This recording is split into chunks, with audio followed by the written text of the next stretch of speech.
کیا فجر کی نماز کے بعد سنتیں ادا کر سکتے ہیں؟ غالباً ان کا کہنے کا مطلب یہ ہوگا دیر سے آئے، جماعت قائم تھی تو شامل ہو گئے، اب کیا بعد میں سنت پڑھیں یا نہ پڑھیں؟ دیکھیں، چونکہ فجر کی سنتوں کی بہت زیادہ تلقین موجود ہے، لہٰذا ہمارے علماء احناف نے ارشاد فرمایا کہ اگر کوئی دیر سے آیا اور جماعت قائم ہے تو اسے یہ غور کرنا واجب ہے کہ کیا میں سنتیں پڑھ کر پھر جماعت کو پا سکتا ہوں یا نہیں۔ اگر اس کو یقین ہے کہ سلام سے پہلے بھی شامل ہو جاؤں گا، یہ بھی یقین ہے تو پہلے سنت پڑھے گا، پھر اس کے بعد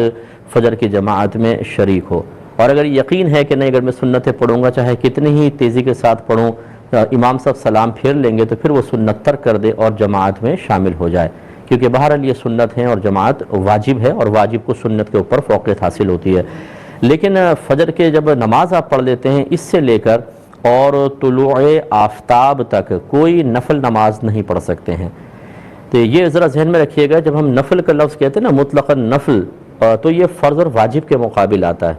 فرض، واجب اور یہ نفل، کیونکہ نفل کا مطلب زائد، تو جب ہم اس کو فرض اور واجب کے مقابلے میں لاتے ہیں تو اس نفل کے تحت پھر سنت موقدہ، غیر موقدہ اور جو عام نوافل جس کو آپ کہتے ہیں مستحب نمازیں، سب اس میں شامل ہوتی ہیں۔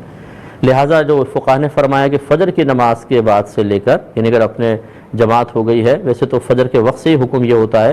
اور اس وقت سے لے کر طلوع آفتاب تک کوئی آپ نفل نماز یا سنت نماز ادا نہیں کر سکتے ہیں، لہٰذا وہ سنت چھوڑ دیں۔ طلوع آفتاب کے بعد امام محمد رحمۃ اللہ علیہ ضرور فرماتے ہیں کہ زوال آفتاب سے پہلے سنتوں کی قضا کر لیں، اور امام اعظم رضی اللہ تعالیٰ عنہ مطلقاً فرماتے ہیں کہ سنت کی قضا نہیں ہوتی ہے، اب اگر نہ بھی پڑھیں تو بہرحال گناہگار نہیں ہوں گے۔ تو بہتر یہ ہے کہ فجر کے بعد تو آپ نہیں پڑھیں گے، طلوع آفتاب کے بعد زوال سے پہلے موقع ملے تو ان سنتوں کی قضا کر لیں۔